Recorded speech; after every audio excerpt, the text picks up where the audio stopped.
Good morning, good afternoon, good evening. It is a pleasure for me to make a presentation as part of the International Society of Food Engineering webinar series. Thank you very much, Viviana. You are always on top of everything. It's a pleasure to work with you. And I hope my presentation will be of interest to you. And as it was mentioned by Viridiana, that my presentation is called Innovative Technologies to Process Foods.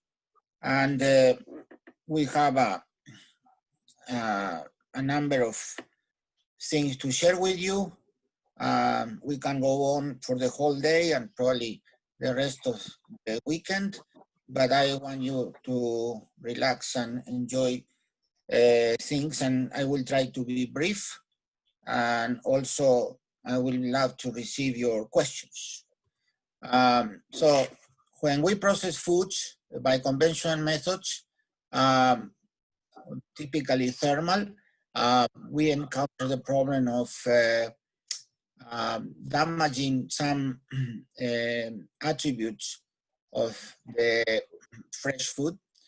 And even though we rely very much on those thermal processes and conventional methods, we encounter that safety is very important, but I would say the counterpart is, as I said, some losses of important attributes. It's important also to mention that these days, whatever we do in our processing activities, processing of food, this should be integrated into what we call the life cycle assessment, which means that the food processing facility should be integrated in order to create an environment that it is the sustainability is very important. In the past, probably we could have the food industry in isolation, but these days it is very important to integrate it with other means of production, and this is essential in order to get the permits, in order to be friendly with the environment, and you name it. Whenever we are talking about processing, we have to have a benchmark, we have to have an idea of what we want. And I will cite here some aspects that make the preservation of food what we would like to have in our technology. And one is first, something that you cannot compromise is the safety of your food. And you're looking, of course, to extend the shelf life. We want to keep those attributes that I was mentioning, mainly sensory and nutritional, that you don't have residues that will be harmful to your product, and because you might have some chemical reactions that are not welcome. In general, we are looking to products that are low cost and convenient. This business of low cost is not necessarily the case, because sometimes people are looking for premium products. But in general, we are looking for something that is very accessible, and it will be, let's say, convenient, not solo in the how to consume it, but also how much you pay for it. It's very important whenever you have new technology to make sure that it complies with regulations. As a matter of fact, some of the regulation has been changed through the years in order to accommodate technologies, and probably the most important one is that the definition of pasteurization has been modified quite recently in order to not rely not just on relations between time and temperature, but for example, what conditions you have to satisfy in order to use, for example, high pressure, pulse electric fields, etc. So there is a two-way street. You have to, let's say, comply with regulation, but at the same time, the regulatory agents have to be aware of what is coming and have to listen to people that are developing new technologies in order to accommodate them. Because they are effective, they are safe, but if they don't have the approval, they cannot use, they cannot be used at the industrial level. And last but not least, of course, the consumers who like what you are manufacturing, and we are living in a very competitive world where the consumers are very well educated, and they, many of them know exactly what they want. And one of the dichotomies that we find in our days when we are processing the food is if we want something extremely safe, but you are, let's say, compromising the quality attributes. So probably some people want things very fresh, but this implies that they might have a short shelf life. So in this category, you have the minimally processed food, etc. But significant progress has been made in order to make those minimally processed food safe. At the same time, these products that are processed more with more intensity in our days, because of new calculation, new strategies, the treatments are milder. Then people want things that are very natural, and others that want to add to the original food some nutrients, flavors, functionality to make what you eat something more encompassing. And then the other important thing is if you go organic, that you are going to pay more, or you have something that is cheaper and fast, etc. So in other words, we have to deal with these things and always compromise in order to satisfy the customer and also accommodate what the industry can deliver. But certainly it's always very challenging in order to please everybody, and definitely we will not, okay? And so the food processors have to face, in addition to those dichotomies I was mentioning, we have different type of needs in terms of the consumers and in terms of what is convenient. And we have, for example, at the bottom, space food, conversations that we are looking into shelf life of, for example, the mission to Mars that it is planned these days.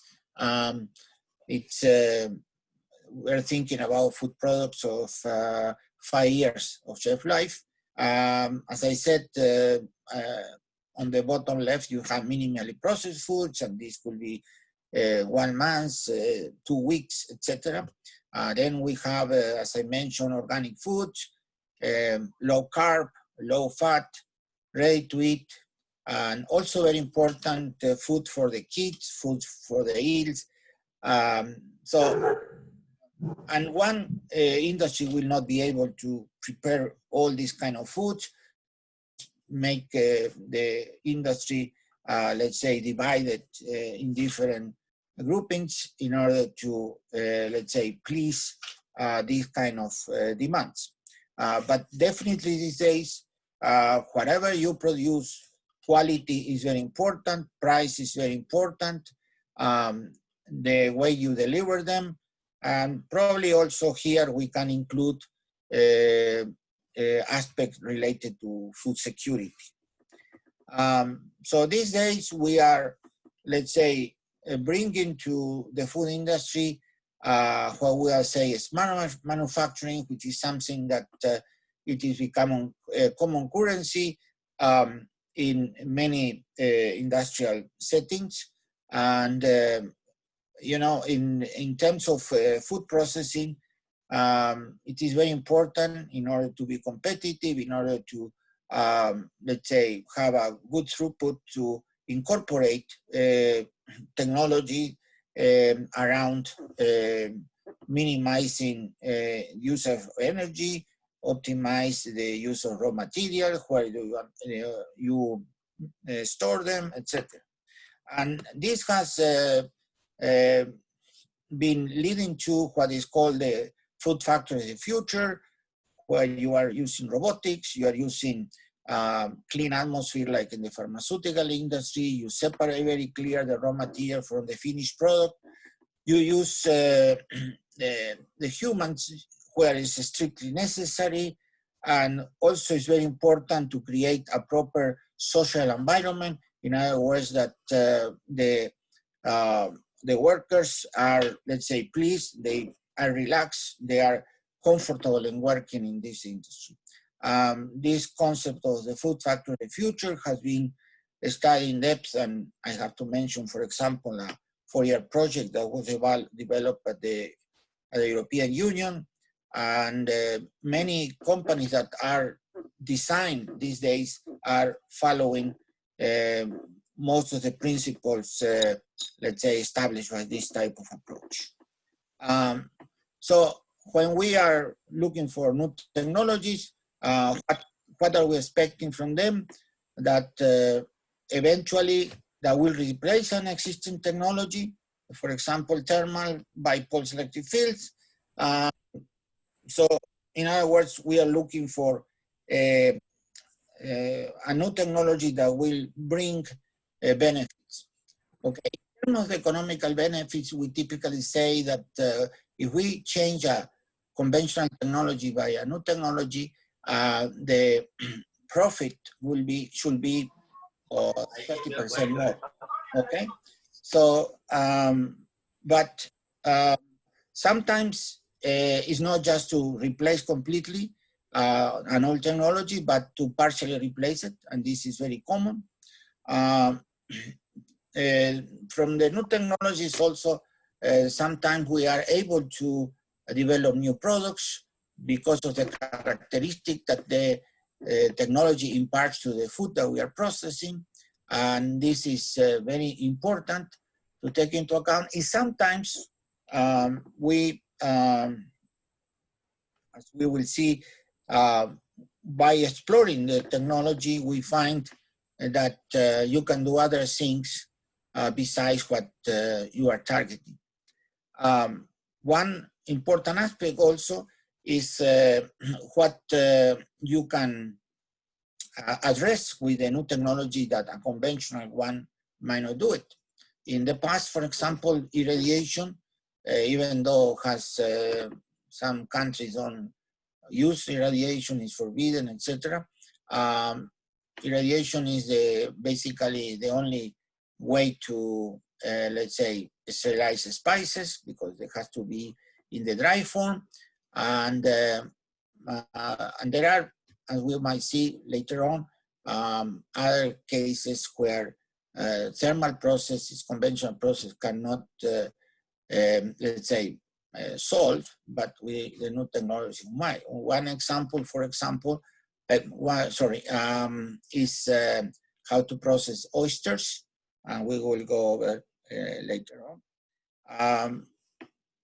Another aspect that is very important is that the way we calculate the processes that we are incorporating, we are using new techniques, new tools like modeling that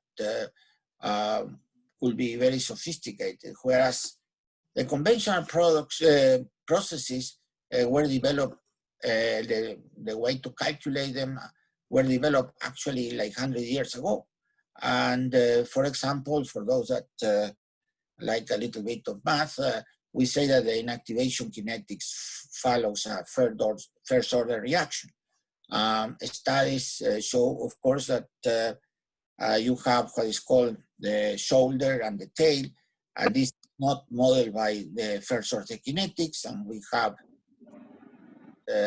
nonlinear modeling, and there are a number of studies around books, etc. And so now, not only we calculate the new technologies, processing non-linear approaches, but little by little we are modifying the way we calculate conventional technology, even though the industry is not very much in favor of that because they have been using traditional methodology for many years. As I said, many times because of exploring a given technology, we find that you can do certain things that you were not expecting. And the best example these days is when you study pulse electric fields, we were working a lot around inactivation, but these days probably the main application is not in that area, but in the softening of tissue. Then here we say what we need to adopt a new technology. Well, first of all, we have to make sure that there is solid scientific studies and that will lead to have, let's say, for sure, the technology has to offer safety. And then you have to look into the efficiency of the technology, what happened with the enzymes, if the consumer will like it, what is the throughput, I mean, how much you can process per unit time. As I mentioned, what happened with regulatory aspect, etc. So, in other words, when we want to insert a new technology, we have to meet a number of expectations, requirements, etc. So it's not a piece of cake to do that. And for example, when we in our university start working on non-thermal methods, we never imagined that some of the technology will fly so high and will be adopted by the food industry, let's say, and this is a must in some cases. And this is because the scientific exploration was really in depth, and also because we work with the industrial sector, with regulatory agencies, and very important, very close to the consumers. So these four components, science, industry, regulatory agencies, consumers, were very important, which was a problem with emerging technology many years ago, that they were focused only on aspects related to the processing activation. So here you have a sort of a scheme. Food safety, very important, the quality attributes, consumer acceptance, and how efficient is the technology. So now, let's say after all of these introductory statements, let's talk a little bit about what we have these days available to, let's say, replace or partially replace conventional technologies. And we don't have to forget that because thermal is so important and the industry relies so much on processes that are using thermal energy, there has been, through the years, very important advancements, how we thermally process our food. And we find these days that the typical microwave that we are using at home, that is mainly utilized to heat up products, well, this technology has been, let's say, perfected, and these days we can sterilize foods using microwaves, which is not a minor thing, and this was approved by FDA in 2009 as a valid methodology to sterilize foods. And then we find also radio frequency, ohmic heating, and also evolution in the kind of retorting that we have has been extremely important these days. We have retorts now that can accommodate all kind of containers, glass, cans, flexible pouches, where different type of motion horizontal motion, agitation, we can have rotary motion, pendulum motion, and also different means to heat up the food, let's say pressurized water, steam, etc. So this novel retorting has been, let's say, accepted quite well by the food industry because, as I said, it's based on thermal process. But now going to non-thermal, we have a number of technologies that are at different level of development, and you can read them: high pressure, pulse electric field, ultrasound, ultraviolet, irradiation, cold plasma, etc. And in the past, there were other technologies that were under consideration, but for one reason or another, we discarded them because they were not pleasing the expectations. For example, some of them didn't inactivate microorganisms at the level that we wanted. Others, because the way they were inactivated microorganisms was very harmful, was sort of illegal, and so they are not included in this list. But I remember when we were making presentations a few years ago, we have others like air discharge, oscillating magnetic fields, etc. And so, as you see, the spectrum to pick is quite wide. And this is very interesting because this development happened during the last 20 years. And many of these technologies have been perfected. Some of them, of course, has been adopted by the food industry. And as I said, it is amazing how many new technologies have been developed and implemented, let's say, in a short period of time. So the intensity, exploring and looking for optimization of the different processes has been spectacular. And it's really rewarding for those that have been working with this technology to see that it comes to reality. In other words, what were dreams, now we have to say that are realities, okay? So among non-thermal technologies, what are we looking into? It's as an alternative to a thermal process, let's say, to satisfy the consumer demands and, of course, also the expectation of the food industry. And as I said, this is not easy, among other things, because the food industry is extremely conservative, and in order to promote changes becomes quite difficult. And these non-thermal technologies offer a number of advantages besides offering safe foods, reduction of energy consumption. In general, these processes are much faster than thermal processing, and also we don't have to heat up and then cool down, which is something that consumes significant energy, and also make the process longer. We want to have we have in this technology something we call it clean technologies, or we call it green technologies. And this is very interesting because when all of these pieces of sustainability came to the picture, most of these non-thermal technologies that we mentioned, please satisfy this concept of being green. As we say, a reduction in carbon footprints related to sustainability, shorter processes, in general, better quality foods because treatment are shorter, low temperature, and so we have what is so-called the fresh-like or like-fresh type of products. And when we were mentioning the food factories of the future, these technologies also are easy to incorporate within this concept. Another very important thing is that most of this technology could be combined with others, looking into synergistic effects based on what we know as the hurdle technology approach.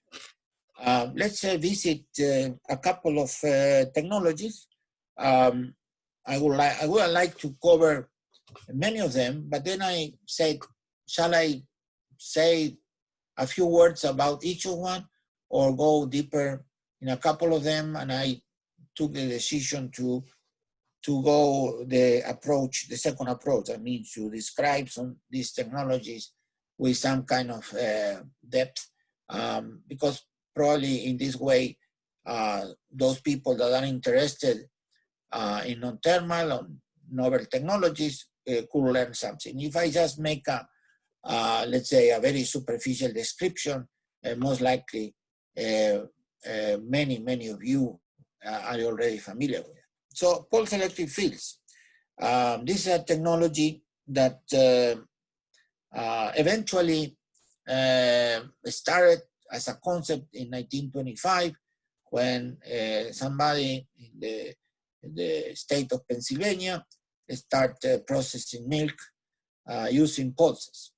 In reality, that person or that group or that company was processing milk, but it was not what we know as pulse electric feed, but probably a combination of ohmic heating with deliver pulsing the electrical energy.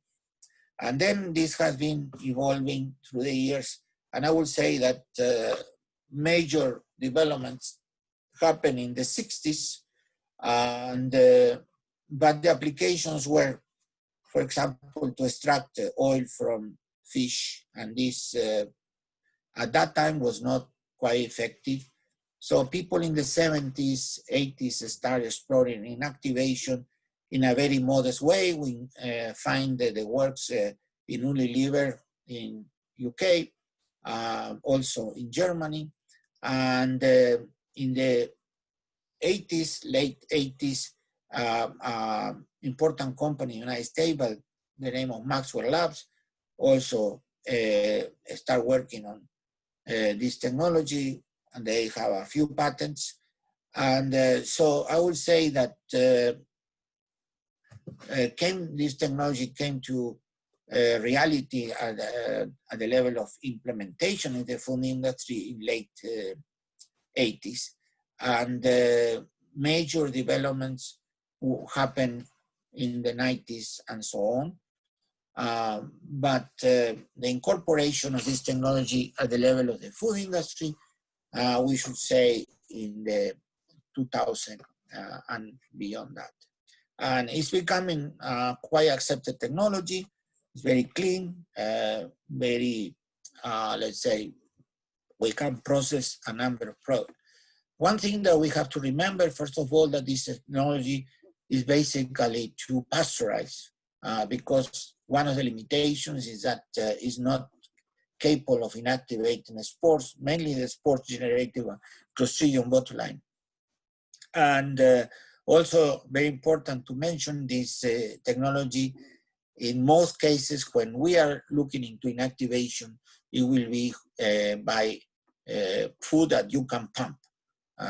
They say liquids or pastes like yogurt, this kind of product, as I say, that you can pump it because this is a continuous process. Okay, so basically what we have is that we place between two electrodes our product, and these electric fields, which is the voltage between these electrodes divided by the distance of the electrodes, could be pulsed, and this voltage that you use could be very high, and if the distance between the electrodes is not significant, you will get very high electric fields.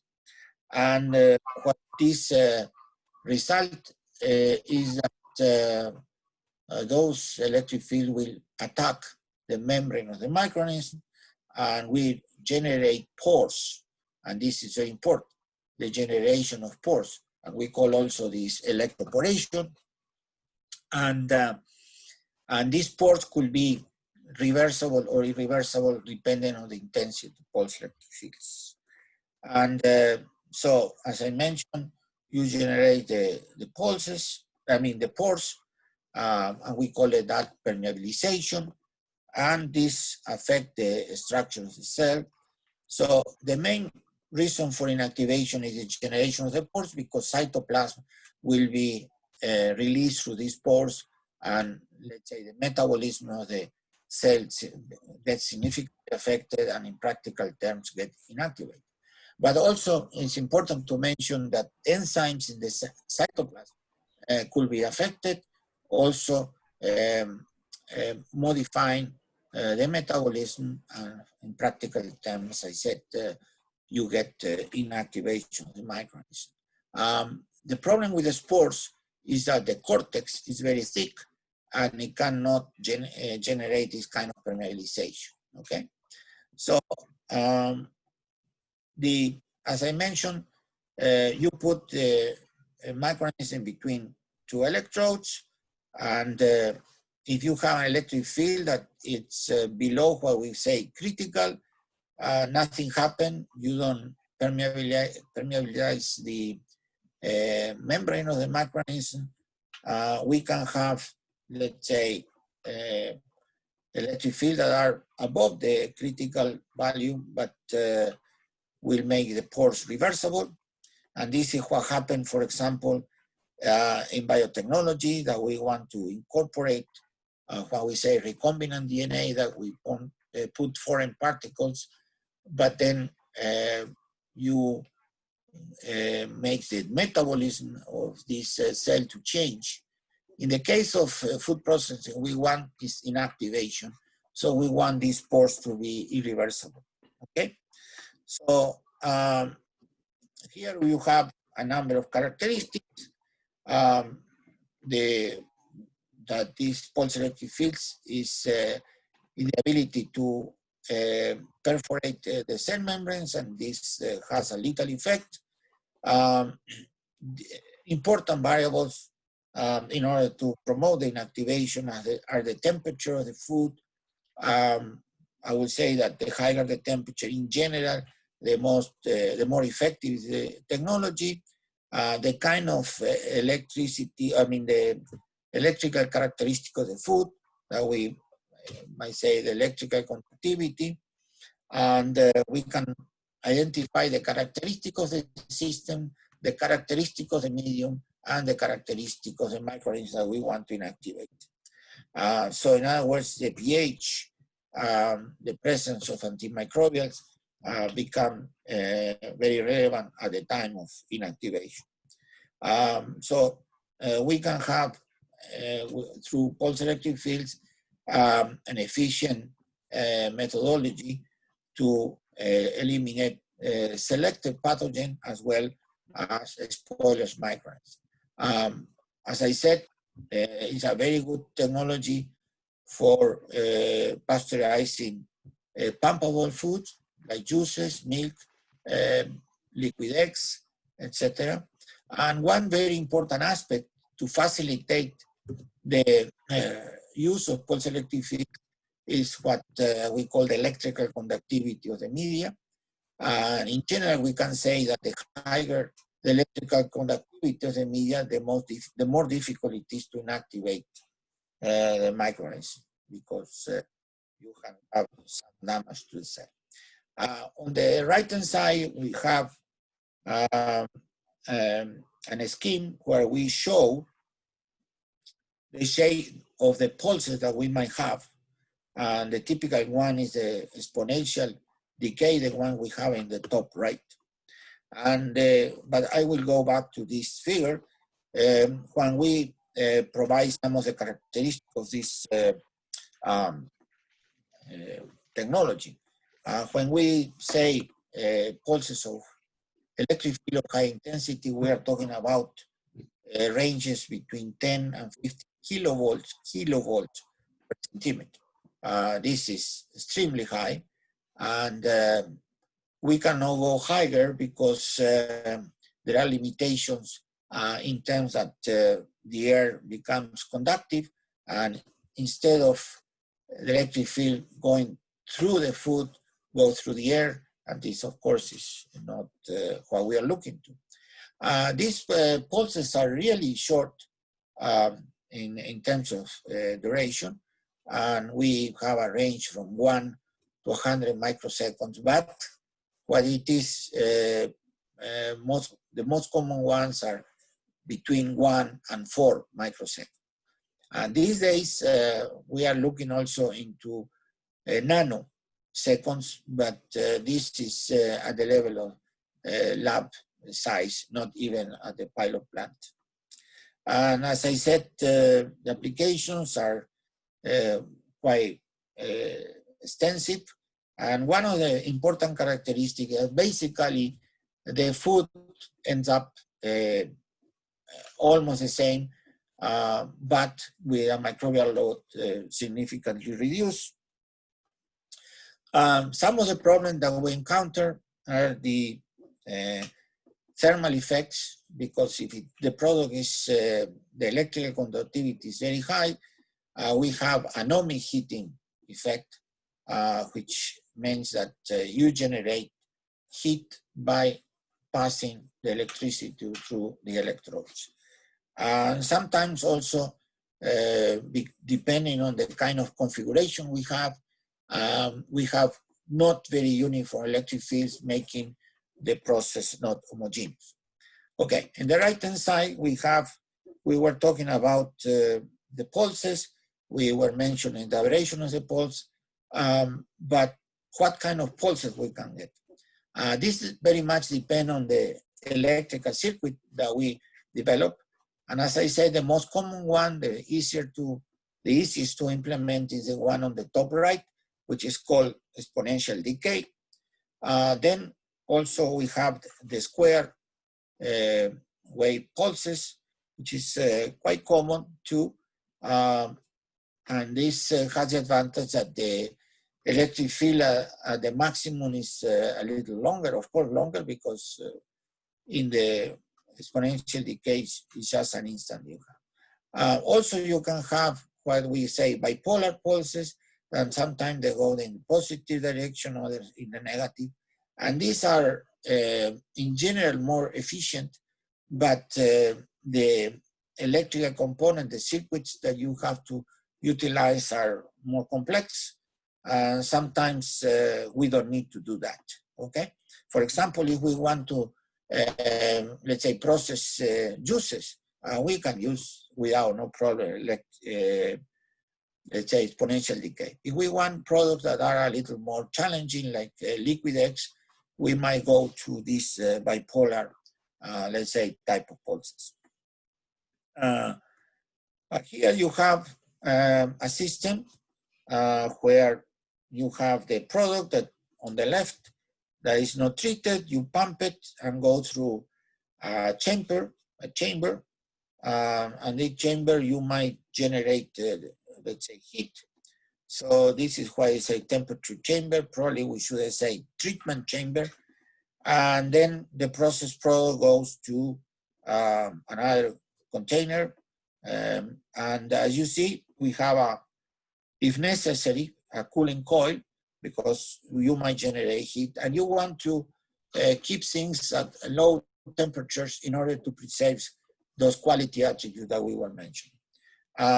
In order to provide these high electric fields, we will have a power supply, and which is, let's say, quite robust, and this will be controlled by computers, different type of systems that are quite common. This is not a big challenge. I would say that the heart of the pulse electric fields technology is the chamber, processing chamber. And here we have the one that is the most common one these days.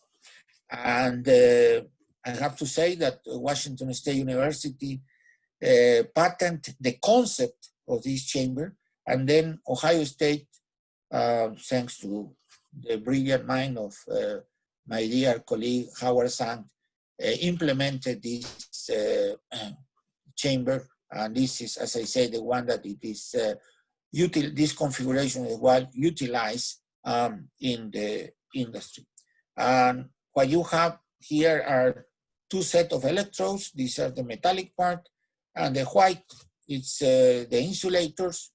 And the important aspect of this cell is that you can connect it to the processing, the pipe where you are, let's say, transporting your fluid. And so there are no changes in diameter. And this is very important. And so this chamber replaced chambers that were using concentric electrodes.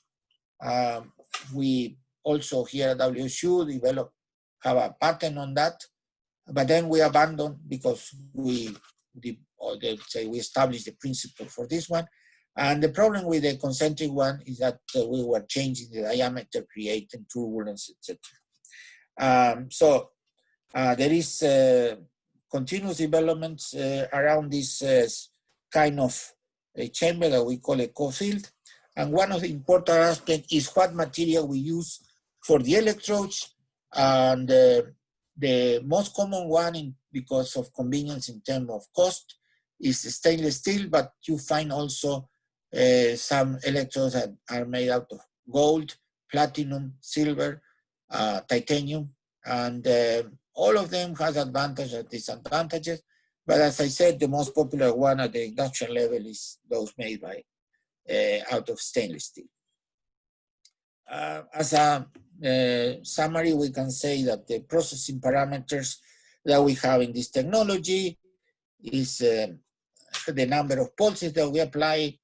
We'll say that typically we find processes that use between 100 and 500 pulses, and that should be enough. If you don't get the level of inactivation that you want, probably you have to change the parameters because you don't want to go beyond this number of pulses. As I said, the intensity of the electric fields is very important. The maximum that we will see in an industrial setting will be 40, 45 kilovolt per centimeters. The frequency is the number of pulses that you can apply per unit time. And this day we have equipment that are capable of delivering 10 kilohertz. That means 10,000 pulses per second. This is huge. But in practical terms, we use just 1 kilohertz. I mean, 1,000, let's say, pulses per second. And we mentioned about the width of the pulse.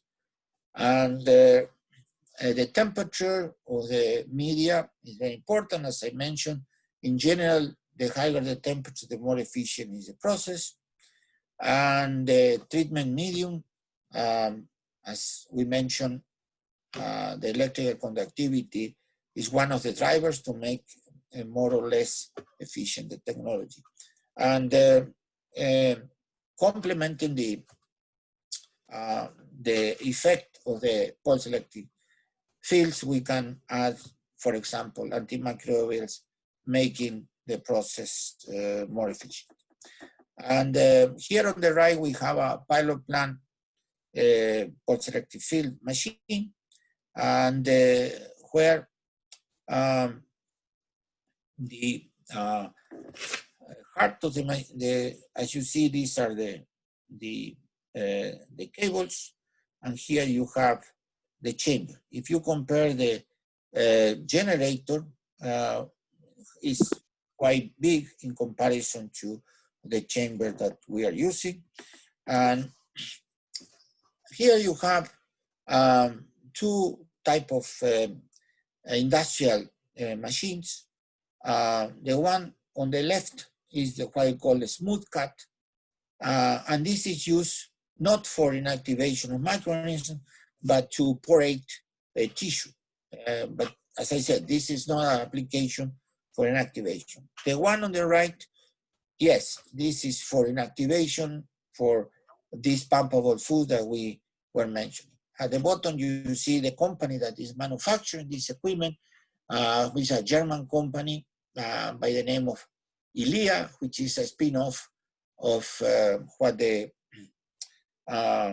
Food the Technology Center in Germany have, which is a federal institution, and then the spin-off is a private company, and this is the one that's commercializing the most, let's say, this technology.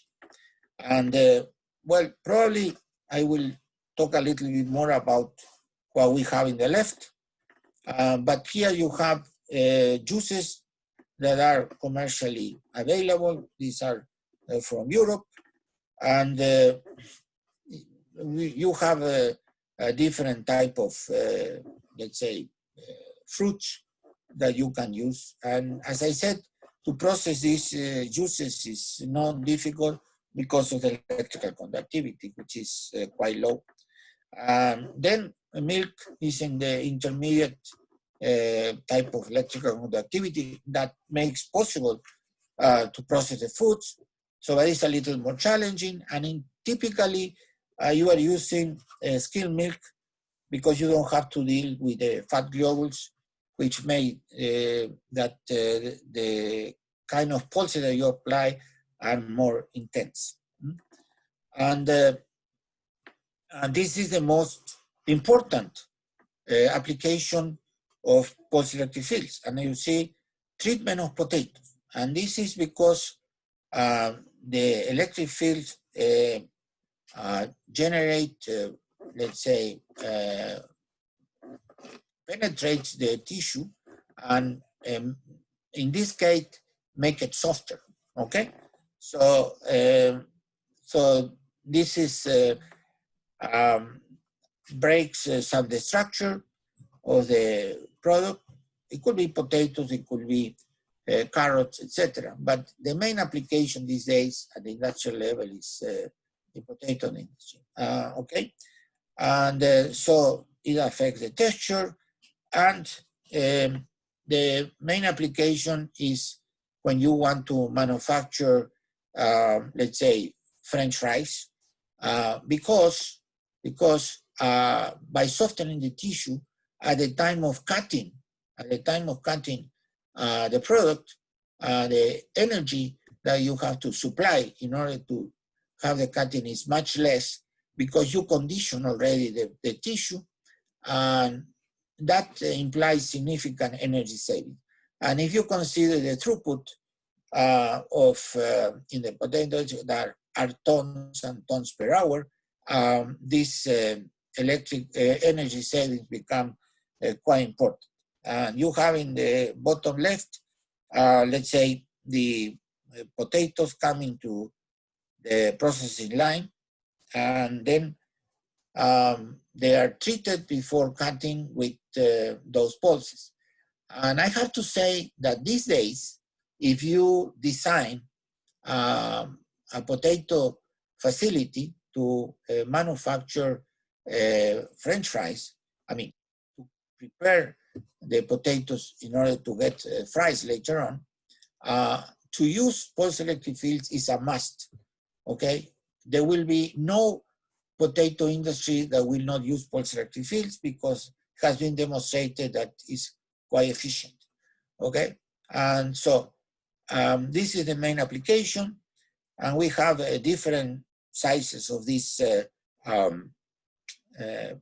let's say, processor for potatoes. And it's very interesting because you get products that are much more flexible, and you have on the bottom right what you can do with a French fry. And on the here, you have a production line. Another application is the one that you see on the left, on the right, sorry, is to process algae. And this is in the interest of extraction. And in this area also, pulse electric field is demonstrated quite attractive condition. Okay, and here you have different type of fries. And one thing that I would like to mention, that because of this poration, the oil intake at the time of frying is much less, so it make the process cheaper, and also the product is healthier. Okay, so here you have the potatoes, and this is an illustration of how the temperature, by changing the temperature, the efficiency of the treatment, let's say, if you increase the temperature, you make the process more efficient.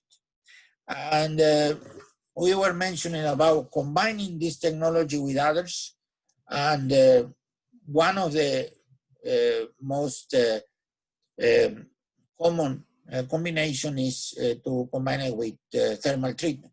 And here you have a facility to process milk, pasteurized milk, using the regeneration method, which is thermal. And this is a typical process, 72 degrees centigrade, 15 seconds.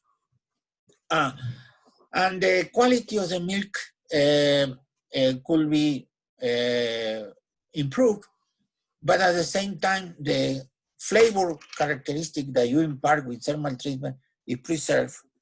And if we, let's say, include in the processing line pulse electric field chamber.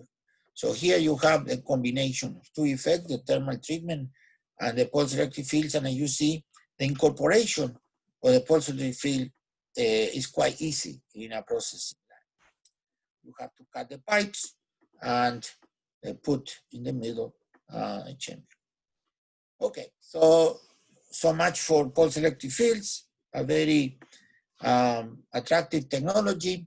I will say that when we start our studies, and this is the same for many other institutions, don't think that the only one that work on this technology were Washington State. By the opposite, I will say that Germany did very important studies at the Technical University of Berlin under the leadership of Dietrich Knorr, and and there are many centers now using pulse electric fields, making significant contributions.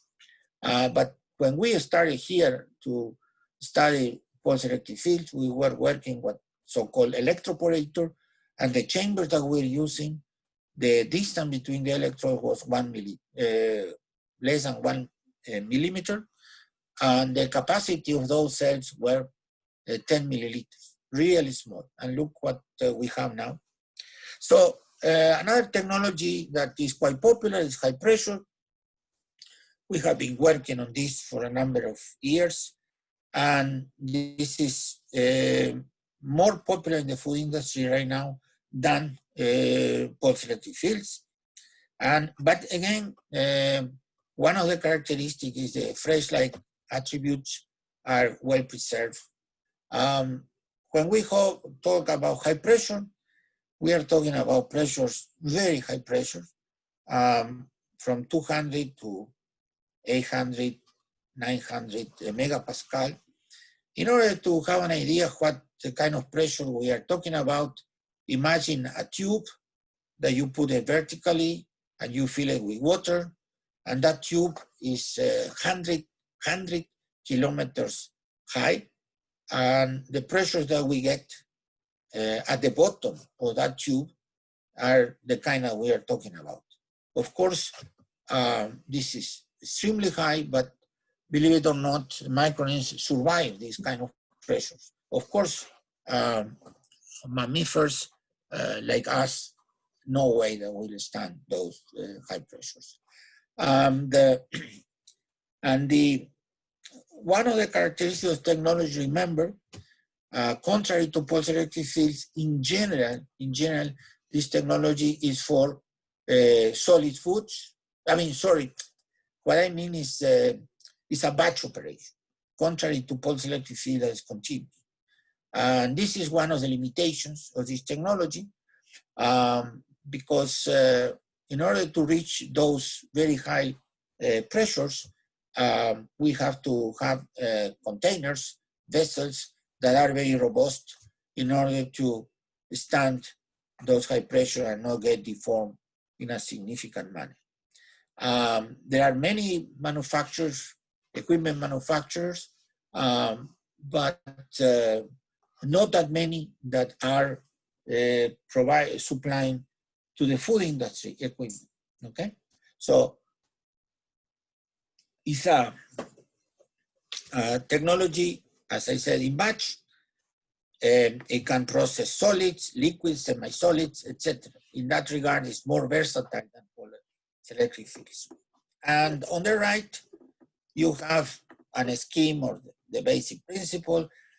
You have a vessel, and the pressurizing media typically is water, and you have the product inside a container, and this container should not allow the water to go into, but this container should be flexible in order to be able to transmit the pressure that you generate in the water to the product. And this is, on the left, you have a graph which illustrates that you go with a pressure up, and when you apply pressure, you also generate moderate increases in temperature. We will say that for the kind of pressure that we were mentioning, these increases in temperature will be in the range of 20 degrees centigrade. So if you start at room temperature, changing the quality of the food will not be significant. What are the effects of the high pressure microorganism? You have the inactivation, and again, this is a technology that attacks the membrane of the microorganism, and again, we have a permeabilization effect, generates, flexibilize the membrane, facilitating the release of some of the cytoplasm.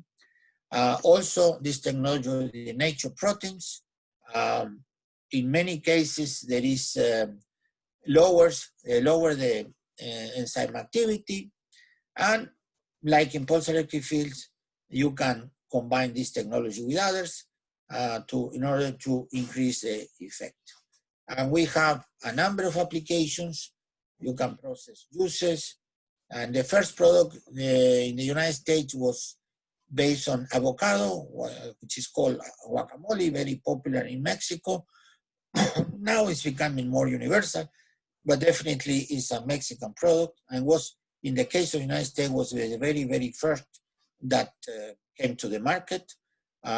Meat products, these are the sector that use the most high pressure. Then on seafood, one of the interesting things is that by using high pressure, you detach the shell from the flesh. And if you like lobster, but you don't want to clean them when you go to a restaurant, here you have a method that is very convenient in order just to get the flesh. Another application is yogurt, etc. So here you have listed practically we can process any kind of foods, but we have to mention that this technology, because the limited capacity of those vessels, you have to work around products that have a high added value, okay? So you are going to use this technology if it is really worth to process.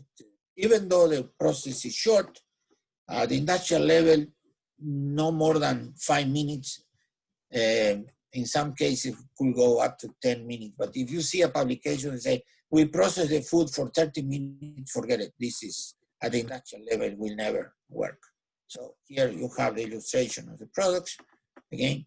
And here you have roughly a distribution where we have the machines. Most of them are in North America, Canada, United States, Mexico. And one of the reasons Europe doesn't have more equipment, high pressure, is because they have a law related to novel technologies that they have to go through some scrutiny, and this slows down the implementation of the technology.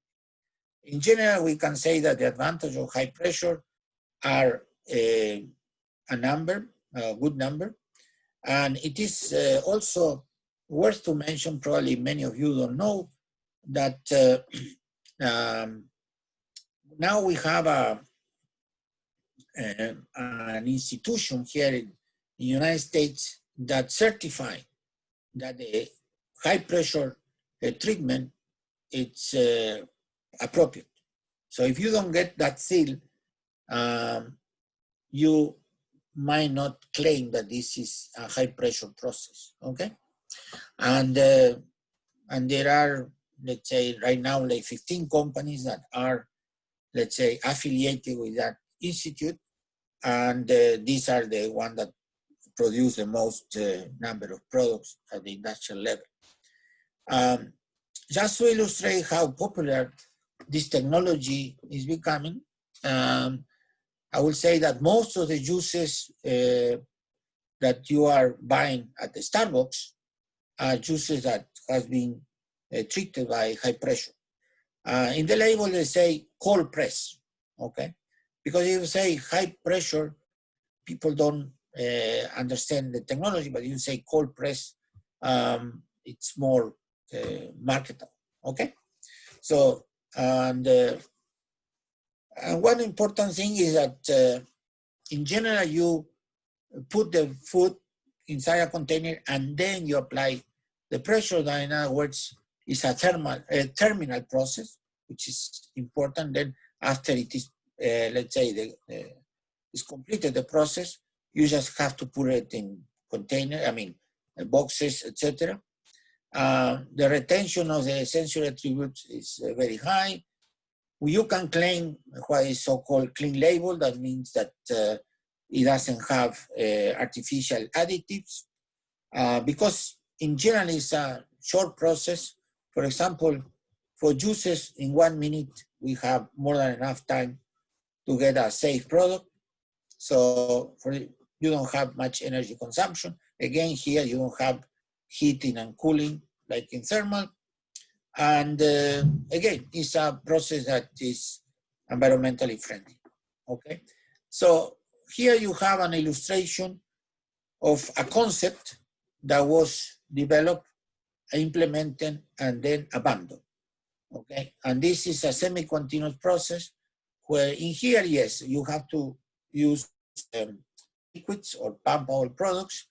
And over there you see on the top, here, top right, 3 high pressure units where the product enter here and then goes to a collecting pipe. This red collecting pipe. And then, so in other words, you have the opportunity to make this unit to pump the product into this collector at different times. So it's like delivering this in a way that the more of this you need to put, the more continuous look like the process. Why this is, even though it looks very attractive, because say, okay, we have a semi-continuous process that will make it almost continuous. There are 2 reasons why this approach was abandoned. As a matter of fact, was Minute Maid, let's say one of the Coca-Cola branches, one of the 2 largest orange juice manufacturers in the United States. And one is the throughput, the number of liters per hour, too low. And the second, which is very important, is that the number of connectors, elbows, etc. Because when you are working with so high pressure, these pipes are very thick, but most of the pipe, it is utilized by the metal that will stand this high pressure. The conduit is very thin. And when you have to bend these tubes, you generate a stress concentration in those elbows, and so maintenance becomes a nightmare. And so you always try to minimize the length of the piping, the bends, etc. So in other words, there were technological problems. Eventually, in the future, if new strategies come to the picture, this approach will come back to the level of the industry. And one very interesting application of high pressure is to sterilize products. High pressure, remember, high pressure per se alone, pasteurization. But if you combine it with thermal treatments, you can inactivate Clostridium botulinum. And this is something that is under exploration. This has been approved by FDA as a technology that will sterilize foods. This is not minor. The problem that because these vessels are of limited size, the cost of these machines is very high, and the operational costs are also very high. So far, there is no much interest from the food industry to incorporate this kind of technology, and at the same time, the equipment manufacturers prefer to concentrate efforts in the conventional machines to do pasteurization. We have to remember that these companies that are manufacturing equipment, in 20 years, they have been selling around no more than 500 units, okay? Which people say, that low? Yeah, that's the case, okay? It's something that it's attractive, and once we find a niche to use it, it will, let's say, eventually prosper. If not, will be a good sort of illustration of what the technology could do, but at the industrial level could not be attractive. Okay? And here I will show you some commercial units, and we have in this area of the world 2 companies that are quite popular. Most of the industry are using either one or both, and this company is called Hyperbaric. It is based in Spain, and they have been in business for the last 20 years. This company has been growing and growing and growing. And if you ask them, they say, we are the one that are selling the most number of equipment. If you ask the other one, they will say the same. What you can conclude is that the number of units that they are manufacturing is relatively the same. Okay. So here you have the other company, which is Avure. And here, the big difference between the one in the left and the one in the right is that the one in the left is a horizontal, let's say, concept. That means that the product comes from the left and exits through the right, and is in the same direction as the processing line.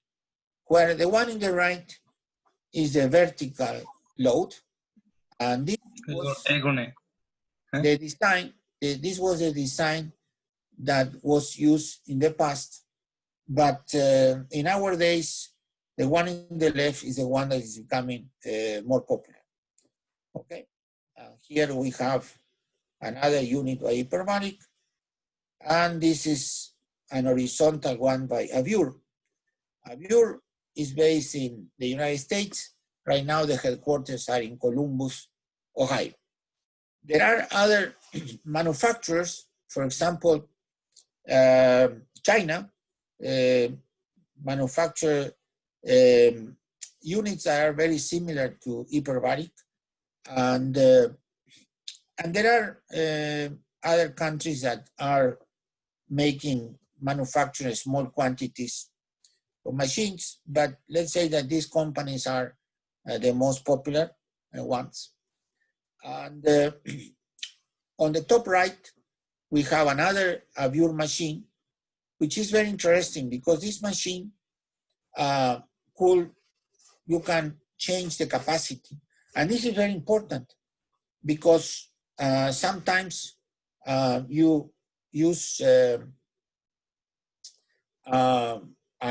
given amount of load, let's say, a low season, and but in other times you need a larger machine and you can expand it. So the advantage is that you use the same pumps, you use the same, let's say, conveyors, etc., and you adapt that to your volume that you need to process.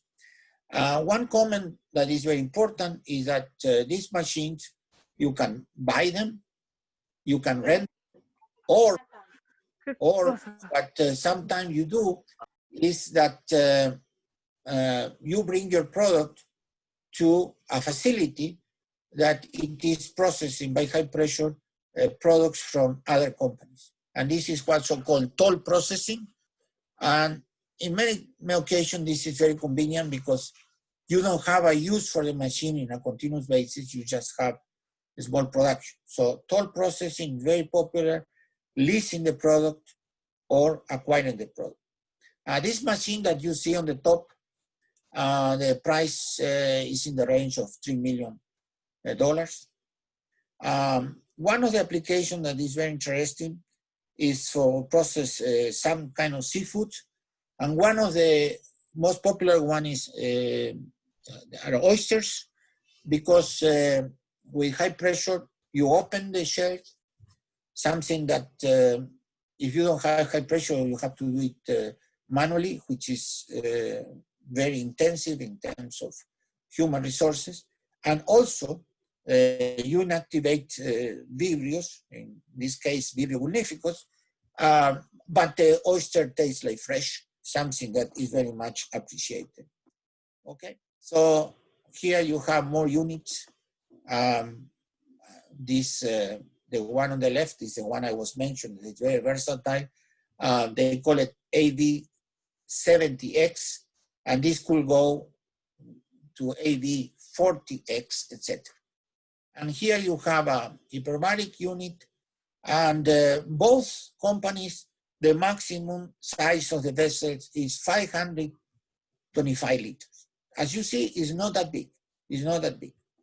And this is a relatively recent development because we have been saying that the products are processed inside the container. Well, hyperbaric came with the design that they put a juice, for example, inside a big bag that pretty much occupied the whole volume of the vessel. So it's one product, one container, or just one container. You pressurize it, and then you take it out of the vessel. And then you bring that to a filler, and you do some aseptic filling. And this, from the economical point of view, is very convenient. And the size of this bag is in the order of 1,000 liters, because it's a different design than the one I was showing to you. And those bags are recyclable. You can use them 100 times. And this is becoming sort of popular. It was introduced in the market 2 years ago. And, but it's quite a development in this kind of technology. So I would say that a lot of development, improvement has been done in terms of the material that you manufacture the vessel, the kind of pumps that you utilize to get those high pressures. This type of equipment that I am showing to you is also important in terms of the conceptual point of view. And the other thing that I mentioned was the combination of the pressure with temperature in order to reach sterilization levels. So in summary, for high pressure, we can say that it's a product that are very appreciated by the consumer in terms of quality. It's environmentally friendly, and there are very good scientific basis to demonstrate that it's a safe process, and that offer competitive attributes in terms of safety with conventional methods. Sorry. Well, I am pressing the wrong button. Well, okay. So,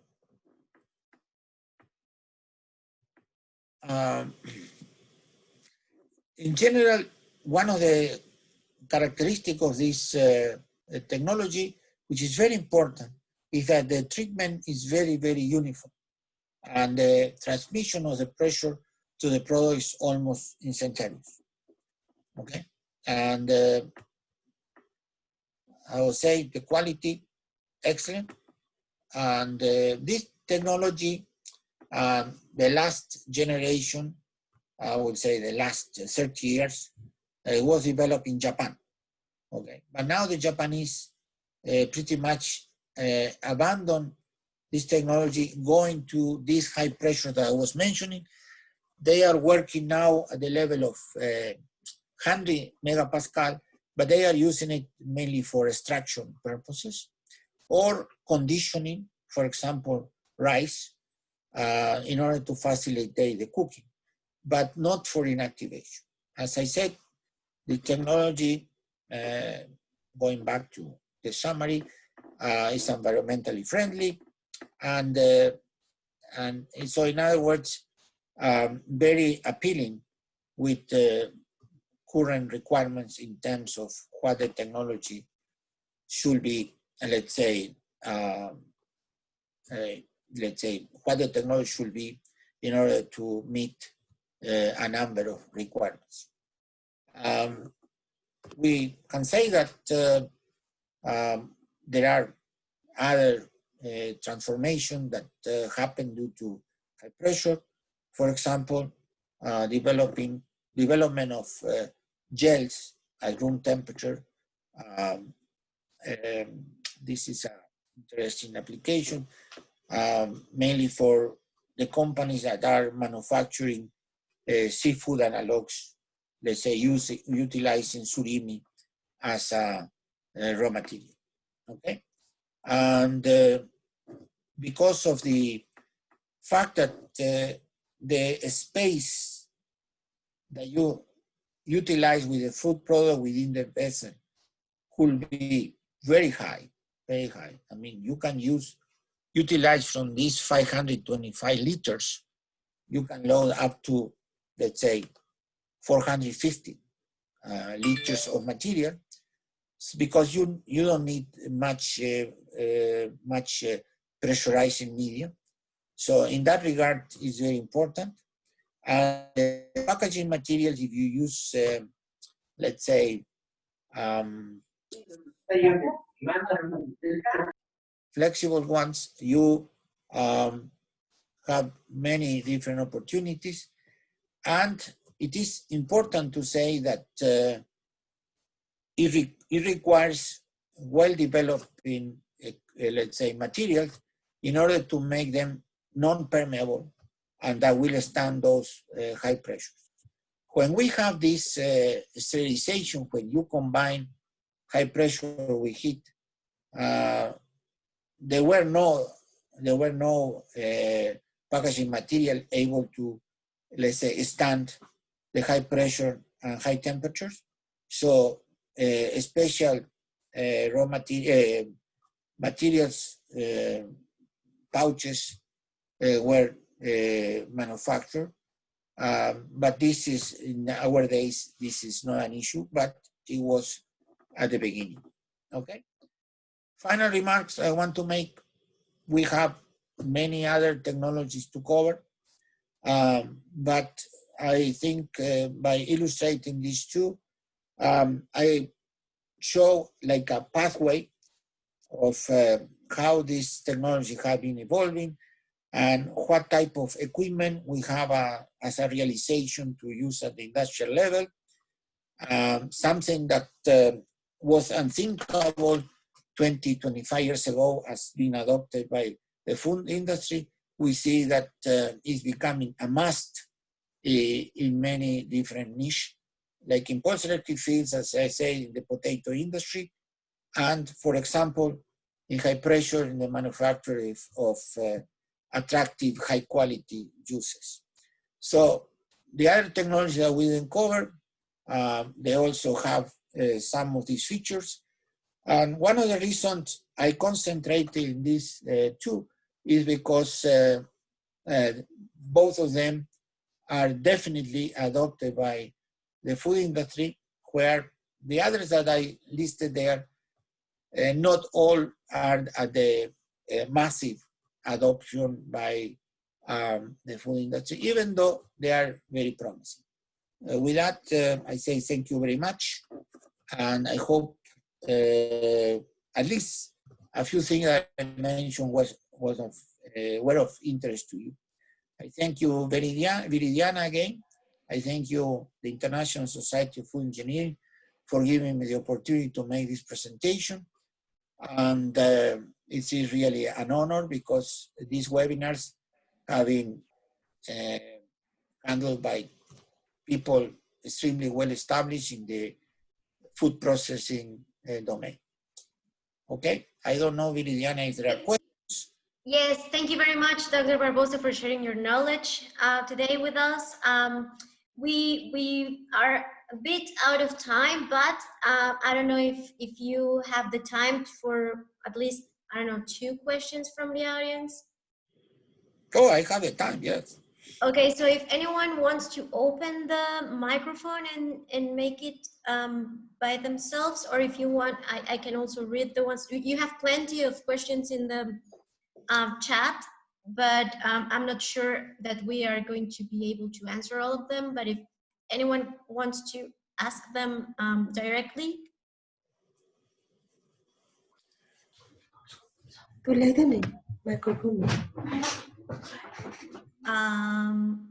don't know if Babita wants to ask something.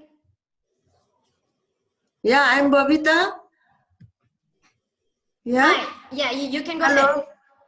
Yeah, I'm Babita from Nepal. So I'm very interested on pulse electric field treatment. So I want to do my research on the pulse electric field treatment for pasteurization of milk and its effect on the texture of the cheese. So what will be the effect of PEP on the cheese texture and ripening rate?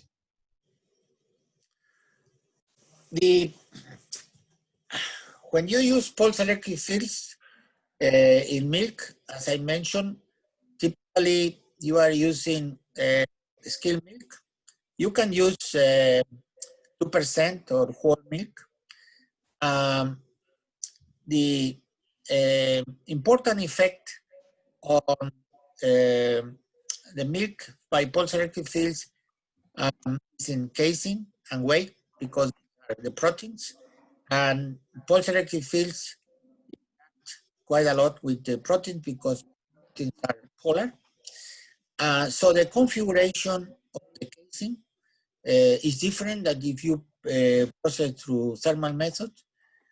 So you might get cheeses where the yield is better than if you process the milk by conventional method, and then you can increase 2%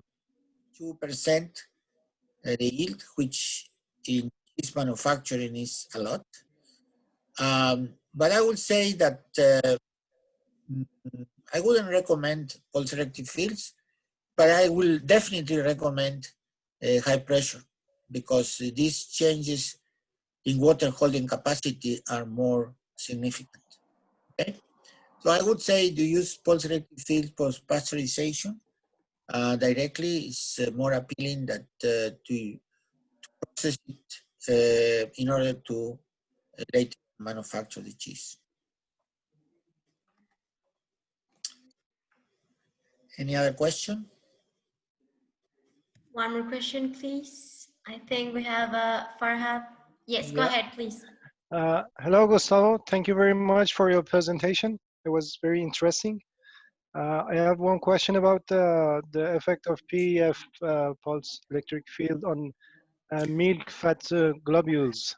How it can affect it Is there something like rancidity or something like that, or we should remove it before the process? Thank you.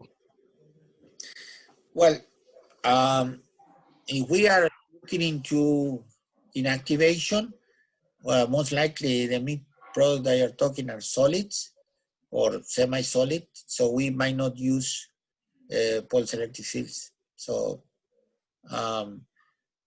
the effect on what you're mentioning is, I would say, minor or non-existent. But as I said, this probably will apply if we use pulse selective field in batch, which will be in very small quantities. So, I mean, I discourage the use of, unless you are looking for texturization, okay?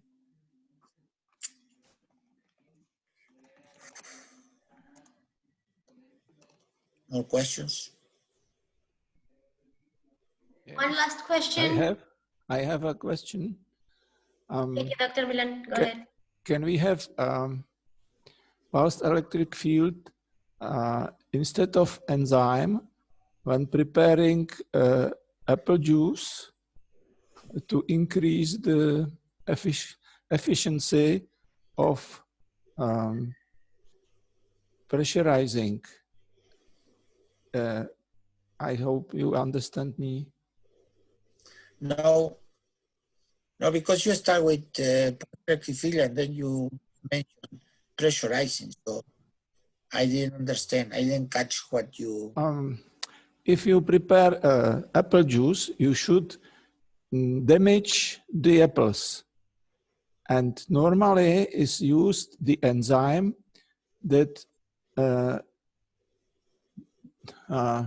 remove the cell cover to enable releasing the juice from the cell. And it is time consuming and expensive process. And if we applied the pulsed electric field, we can penetrate the cells of the apples. And after that, squeezing can be more efficient and no enzyme is necessary to be applied. What is your opinion?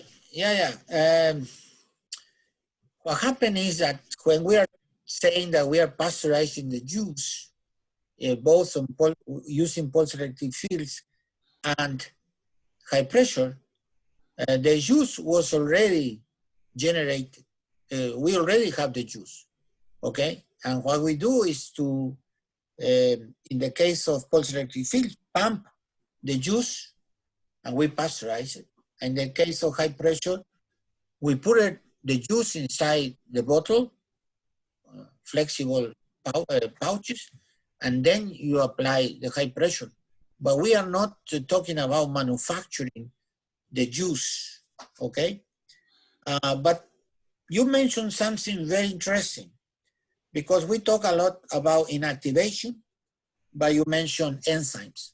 What is the effect of this technology of enzymes? Well, much less than thermal treatment in general, which it could be convenient because if you want to keep the enzyme active, or inconvenient because you want to eliminate the activity. So I hope I answer or I address your comment, because we are not talking at all when we are saying juice destruction, okay? We are just pasteurizing the juice once it was already obtained, okay? I think about something process before squeezing in belt press. Belt press is used as a machine for releasing juice, apple juice, from damaged apples. I understand. Roughly damaged. apples. Yeah, And the problem is that to do that, you are not going to do that with pulse electric fields in general. But in high pressure, the limitations are the volume. So even though it is doable, it's not economically attractive. Okay. But producers that deals with apple juice producing have to apply enzyme to penetrate enzyme the cell cover to increase the efficiency of the belt pressing. Without that, they will get maybe 50%, and with enzyme application, they will get 90% from the same mass of the apples. And I expect that application of high voltage pulses instead of enzyme can increase the efficiency, the squeezing. There is no idea to kill the bacteria. There is idea to penetrate the cells of the apple cells. Yeah, maybe my English is bad, but I hope I explain what I mean. Yeah, you are talking about the extraction using, let's say, depuration of the tissue. And this has been utilized in some products, and the efficiency or increments on the extraction 2 or 3%. So at the lab level has been done. Pilot plant level has been done. The industrial is not in current use, but I would say that your comment is very appropriate because who knows, in the future could be utilized, because in terms, as you said extremely well, the energy that you utilize is much less. The issue with this industrial implementation is that the companies that are either manufacturing equipment for high pressure or for pulse electric fields are small companies, and they are concentrated their efforts where they are able to sell the equipment in those markets that, that there is a market, okay? For example, I was mentioning the utilization of pulse electric fields in the potato industry. The manufacturers, the main manufacturers I mentioned is ILEA, and they already sold 80 units. And they are telling me, Gustavo, we are making good business, but we will reach a point in 5 years that there will be no potato industry that will buy equipment from us, because all of them will have it. So because these companies are small, but the know-how is quite high, it is likely that they will look into other applications. Right now, they are concentrated in this, in the potato industry, in the juice industry, and the dairy, processing milk. But these studies on extraction has been done mainly by the group in Germany that I was mentioning, and it is promising. It is promising. And who knows, in 5-10 years, we will have industrial use for that. But as I said, one of the main limitations is the equipment manufacturers. There are not that many, and they have to survive. You know, they have to pay salaries and all of these things, and they cannot grow. For example, in the case of Abure, very recently, this company was acquired by a monster, JBT, and they have a lot of capital. So it is expected that they will facilitate more money for R&D. And this is what is needed in order to make these machines, let's say, profitable. So I like very much your comment. Don't worry about your English. I understood perfectly.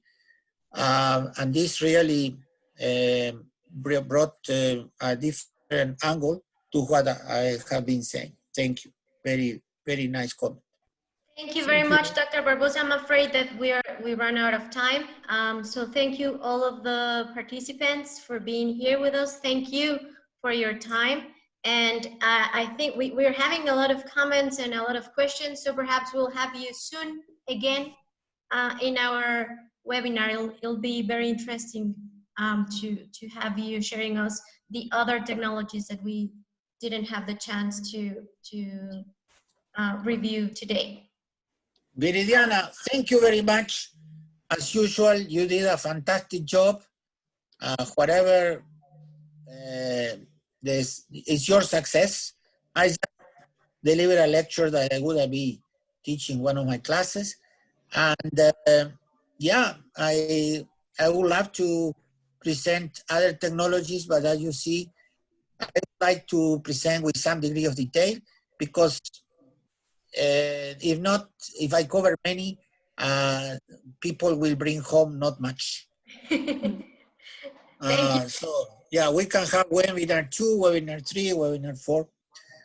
To have other people that are very good in line to present webinars. So maybe next year. Okay.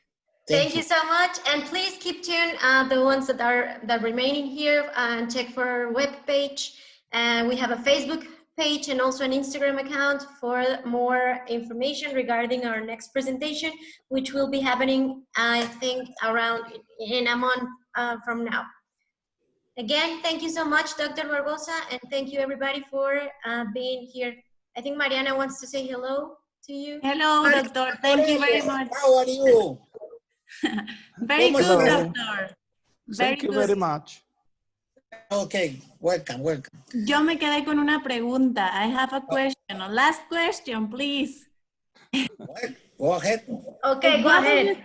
What do you think, or what do you know about the FDA approval for the application of HPP processing for milk pasteurization? What is happening in United States? It shouldn't be a problem. It shouldn't be a problem. It shouldn't be, but they are not approving this process for milk pasteurization. Well, the issue is not with the FDA. The issue is with the milk ordinance. People are very picky, and they want to keep using high temperature short time as a standard for milk pasteurization. FDA doesn't have a problem. They are the people around the milk ordinance that are not encouraging to use it. But in principle, there shouldn't be a problem, because you are using a sort of milk pasteurization to manufacture queso blanco, or you know, like the one you have in Mexico. Panela. Yeah. Panela. Yeah, Yes. panela. And you can use that. They are manufacturing here. As a matter of fact, in the state of Washington, people are consuming a lot of that. And in order to offer safe cheeses, you are sort of preventing or helping the consumers in terms of safety. So, in other words, there are some issues around it, but it is possible. It shouldn't be a problem. in the in the near future, because it is very safe, you know. Yes. Yeah. So yeah. So. Of course. Of course. Well, thank you very much for your interesting presentation. I will also invite you to my class. Maybe you can give us a lecture and we will talk about later, Doctor. Anytime. Anytime. Okay. Thank you, everybody, and please keep in touch for the following presentation. Dr. Barbosa, un placer como siempre. Gracias. Thank you, everybody. Un gusto, un gusto. Thank you. Cuídense mucho. Take care. Please Thank stay you. home, stay safe. Yes. Bye, thanks. Thank you. Be healthy. Yeah, you too. No virus. No virus. Mariana. Doctor, Ya. ¿cómo está? Muy bien, muy bien, muy bien. Qué gusto verlo, doctor. Muchas gracias por su presentación. ¿Estuvo buena? Muy bien, muy bien. Ok. Tuvimos Me alegro. mucha popularidad, ¿eh? 300 gentes alcanzamos. 300 personas. 300 estuvieron conectadas en algún momento. Wow, Ha roto el récord. Bueno, bárbaro. Bueno, Muy bien, es me alegro. normal. Hola, doctor. Hola. ¿Con quién estoy hablando? Saludos desde México. Soy Lulú, Sí. doctor. Ah, ¿cómo estás? Muy bien, encantada de saludarlo y de verlo. Muchas gracias por su presentación. No, un gusto, un gusto. El placer es mío. Igualmente, doctor. Le debo todo